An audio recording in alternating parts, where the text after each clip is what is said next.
Good morning, students. Today in this video, we will study examples of exercise 8.3 from the book Dynamics of Jeevan San's publications. First example, a particle is projected from a point A with speed 4.4 metre पर second, यानी कि ये आपके पास u की value. Determine the direction of projection, यानी कि आपको calculate करना है alpha. For which it will pass through a point whose height above A. A क्या है आपका पॉइंट ऑफ प्रोजेक्शन, तो यानी कि एज ए ओरिजिन वर्क करेगा कि वो जो पॉइंट है उसकी हाइट A से कितनी अबव है 1/2 मीटर, यानी कि ये हो गया y coordinate. And whose horizontal distance from A is 1 metre. तो आप इसको ऐसे समझ के चलिए कि A है आपका पॉइंट ऑफ प्रोजेक्शन यानी कि ओरिजिन. ए से वो हॉरिजॉन्टली कितने डिस्टेंस पर है 1 और अबव कितना है 1/2. तो इसका एक्स कोऑर्डिनेट 1 और वाई कोऑर्डिनेट हो गया 1/2. ये आपका होता है इक्वेशन ऑफ ट्रेजेक्टरी पाथ. अब आपने क्या करना है इस इक्वेशन में x की जगह 1, y की जगह 1/2 और u की जगह 4.4 पुट कर देना है. पुट करके टेंजेंट अल्फा की फॉर्म में एक इक्वेशन आ गई. फैक्टराइजेशन करी, टेंजेंट अल्फा की वैल्यू या तो π/4 होगी या टेंजेंट इनवर्स -3. यही आपका रिक्वायर्ड आंसर है. अब आपको पता कैसे चलेगा कि आपने कौन सा फॉर्मूला यूज करना है. जब आपके क्वेश्चन में टाइम इन्वॉल्व नहीं होता है तो आप most of the time equation of trajectory को ही यूज करेंगे. अगर आपकी टाइम इन्वॉल्व तो आपको याद होगा कि फर्स्ट आर्टिकल में जो इक्वेशन 5 और 6 थी आपने फिर वो यूज करनी है. नेक्स्ट क्वेश्चन पे आ जाते हैं. ए particle is projected in A direction making an angle theta. बस क्या चेंज कर दिया कि नॉर्मली क्वेश्चन में जो हम अल्फा यूज करते थे यहाँ फॉर्मूला थीटा की फॉर्म में लिखेंगे. इसके दो पासिंग पॉइंट गिवन है तो देखो मैंने इक्वेशन ऑफ ट्रेजेक्टरी पाथ लिखी, बस अल्फा जहाँ यूज किया था फॉर्मूले में उसकी जगह लिख दिया थीटा. और इस पाथ के दो पासिंग पॉइंट हैं ये, तो दोनों पॉइंट्स को बारी बारी से इक्वेशन में पुट कर दिया. आपको प्रूव करना है कि जो टेंजेंट थीटा है इसकी वैल्यू ये प्रूव करनी है. और जरा ध्यान से देखिए इस वैल्यू में सिर्फ आपका x1 x2 और y1 y2 इन्वॉल्व हो रहा है. सॉल्व करने के लिए आपके पास ये दो इक्वेशन है. तो अब देखिए मुझे यानी कि u स्क्वायर एलिमिनेट करना है. तो जिस टर्म में u इन्वॉल्व हो रहा है मैं उसके कोफिशिएंट क्या बना लूँ सेम. तो अब जरा इन दोनों में देखिए g सेम है, 2u स्क्वायर सेम है, cos स्क्वायर थीटा सेम है, यहाँ x1 स्क्वायर है और यहाँ x2 स्क्वायर है. तो मैंने क्या करा, फर्स्ट को तो x2 स्क्वायर से मल्टीप्लाई कर दिया, सेकंड को x1 स्क्वायर से मल्टीप्लाई कर दिया. और जब मैं इन्हें सब्ट्रैक्ट करूंगी तो इससे टर्म सेम होकर कैंसिल हो जाएगी. फर्स्ट क्या बनेगी y1 x2 square y2 x1 square और ये ऐसे आ जाएगी. टेंजेंट थीटा एक तरफ बाकी सब एक तरफ, सिंप्लीफाई कर दिया, यही आपका रिक्वायर्ड आंसर आ गया. A particle is thrown over a triangle from one end of a horizontal base and grazing the vertex fall on the another end of the base. Alpha beta be the base angle and theta be the angle of projection. तब आपको ये prove करना है.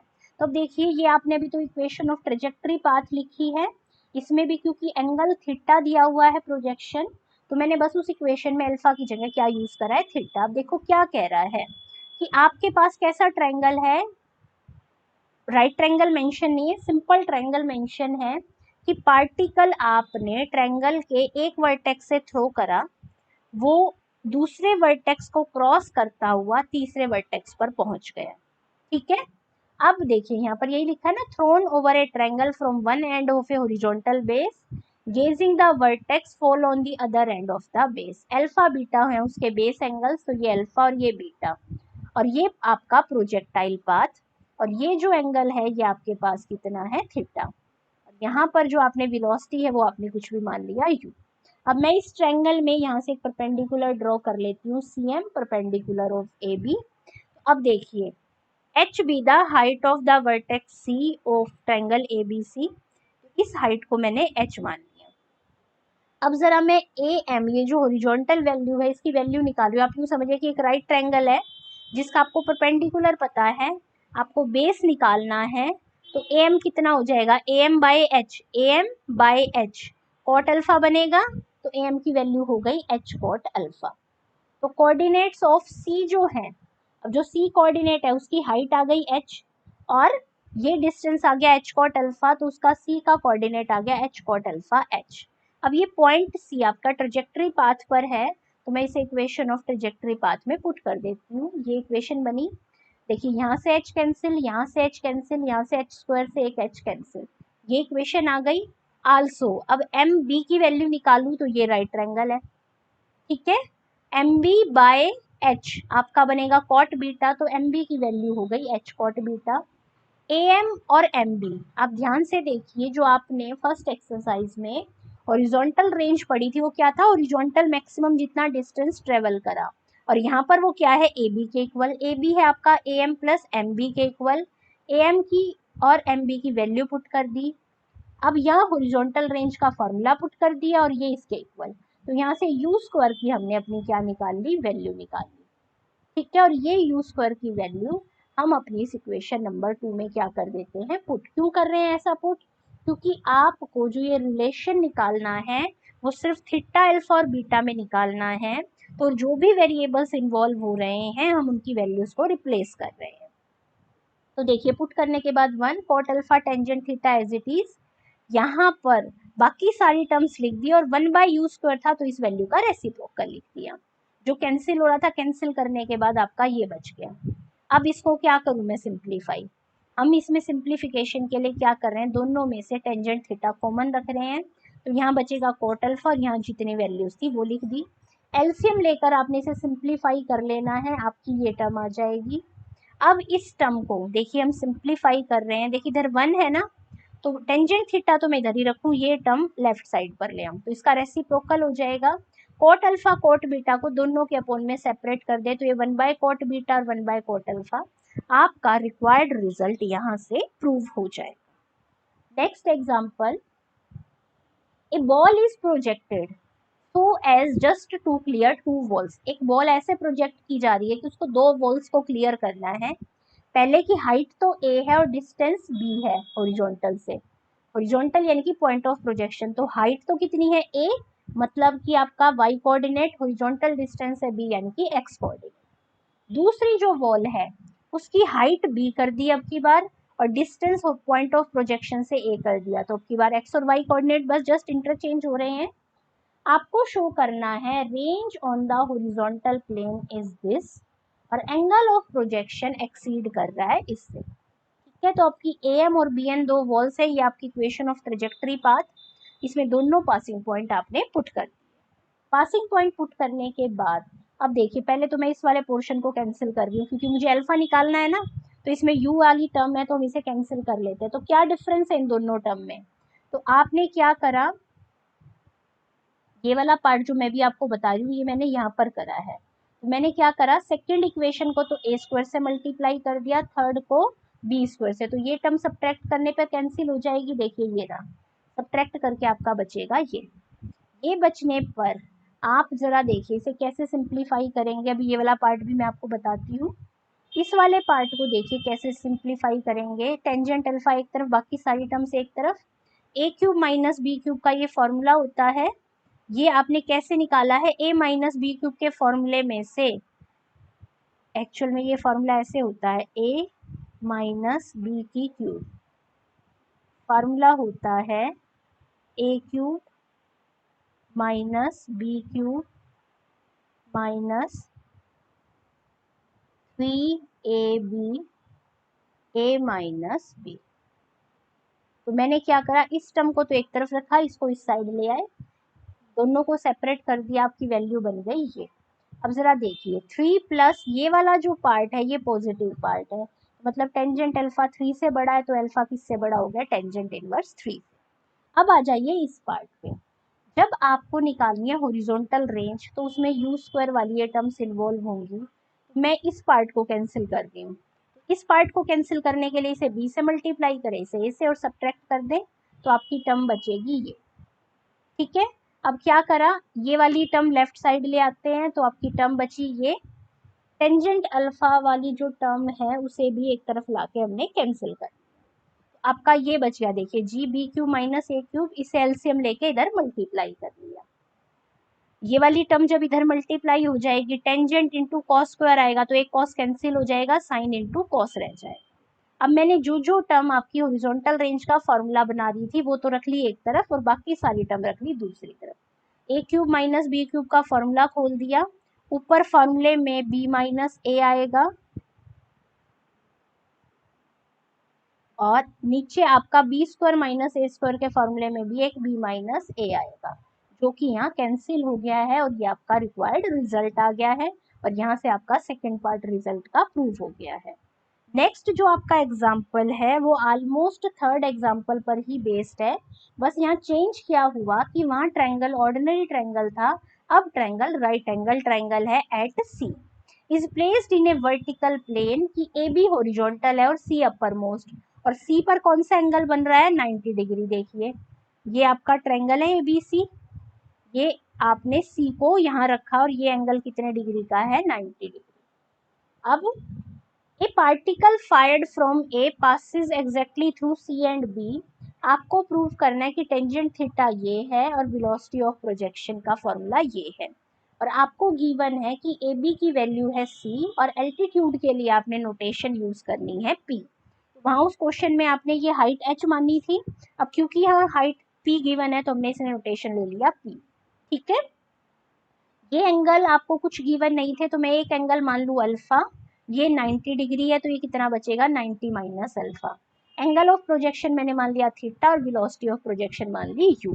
तो अब देखिए आपने बिल्कुल जैसे एग्जांपल थर्ड में करा था, ए डी जैसे वहाँ पी कॉस अल्फा और बी डी आपका पी टेंजेंट अल्फा, दोनों को ऐड कर दूं, ए बी की वैल्यू आपको सी गिवन है तो सी की वैल्यू आ गई P cot alpha plus P tangent alpha. ये आपकी इक्वेशन ऑफ ट्रेजेक्टरी है। अब पॉइंट सी की बात करें, इसका y कोऑर्डिनेट p है, x coordinate p cot alpha है, ये पॉइंट इक्वेशन ऑफ ट्रेजेक्टरी में पुट करा, p कैंसिल किया, आपकी इक्वेशन बच गई ये। हॉरिजॉन्टल रेंज की वैल्यू यहाँ से c है और जो किसके इक्वल है p cot alpha plus tangent alpha के, ये हॉरिजॉन्टल रेंज का हो गया फॉर्मूला। यहाँ से u स्क्वायर की वैल्यू निकाली और ये वैल्यू इस इक्वेशन में पुट कर, पुट करने के बाद आपकी टर्म देखिए, मैंने देखिए first two terms as it is लिखी, इसमें से यू स्क्वायर को छोड़ के बाकी सारी टर्म एज इट इज लिखी, 1/u स्क्वायर यानी कि इस वैल्यू का रेसिप्रोकल लिख दिया। जो टर्म कैंसिल हो रही थी कैंसिल करके सिंप्लीफाई करके आपका ये बच गया, दोनों में से tangent cot alpha tangent theta common रख लिया। अब इस वाली टर्म को एलसीएम लेकर सिंप्लीफाई कर दिया, सिंप्लीफाई करने के बाद आपका tangent alpha into cot alpha cancel हो जाएगा और आपकी टर्म बचेगी ये, तो मैंने टेंजेंट थीटा इधर ही रखा और इस टर्म को मैं लेफ्ट साइड ले आई, ये बच गया cot alpha plus tangent theta. अब अकॉर्डिंग टू क्वेश्चन आपको क्या क्या गिवन है और क्या प्रूव करना है, आपको शो करना है कि टेंजेंट थीटा की जो वैल्यू है वो आपके पास क्या होनी चाहिए, c/p, ये आपको प्रूव करनी है और एक u स्क्वायर की ये वैल्यू आपको प्रूव करनी है।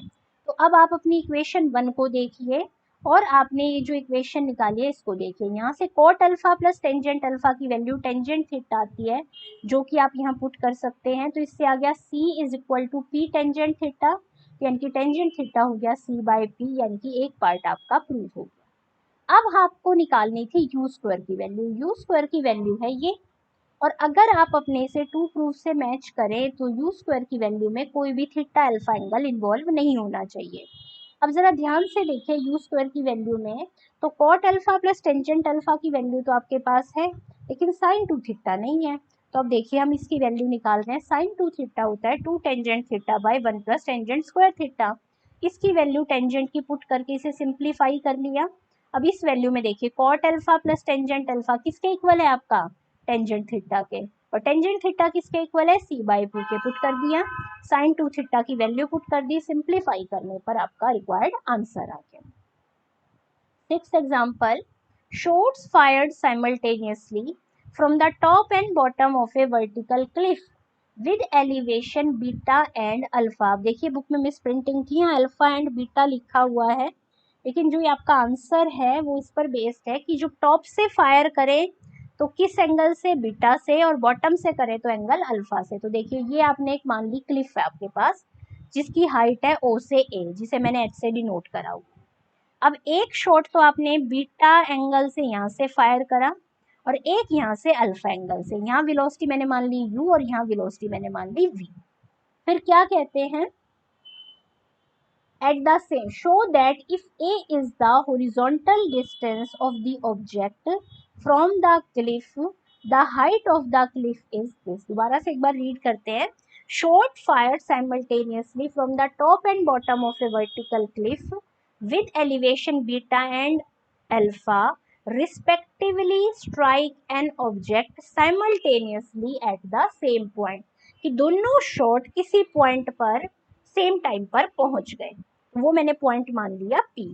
आपको शो करना है if A is the horizontal distance of the object from the cliff, कि ये जो यहाँ पर ये जो ऑब्जेक्ट है इसका ये हॉरिजॉन्टल डिस्टेंस जो क्लिफ के साथ अगर A है तो हाइट ऑफ द क्लिफ की वैल्यू आपको ये शो करनी है।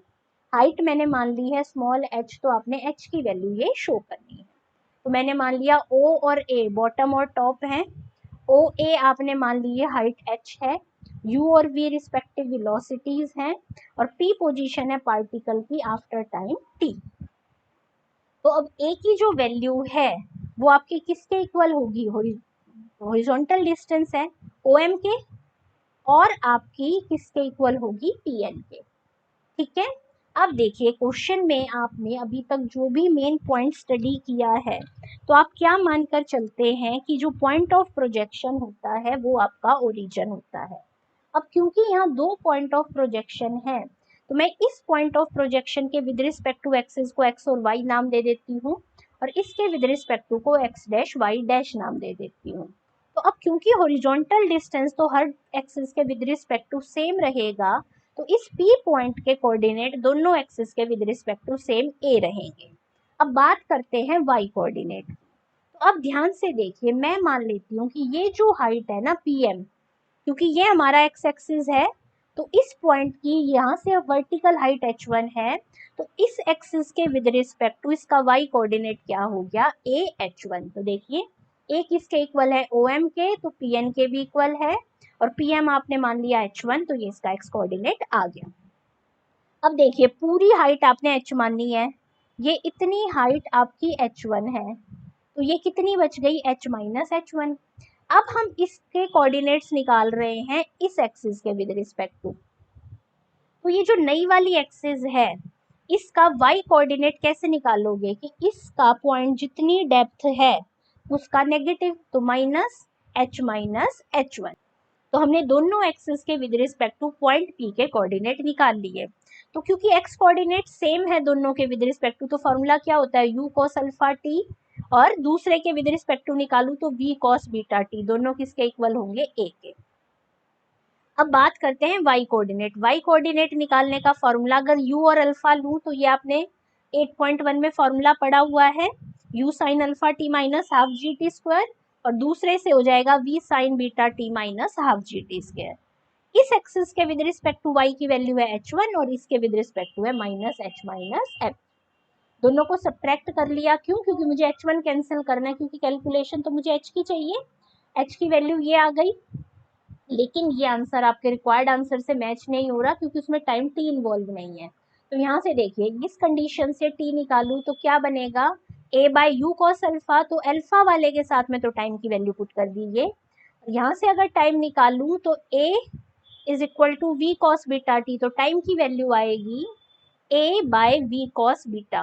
ये पुट करके सिंप्लीफाई कर दिया, आपका रिक्वायर्ड आंसर आ गया और इसी के साथ आपके 8.3 एक्सरसाइज के सारे एग्जाम्पल्स कंप्लीट हो जाते हैं। Thank you.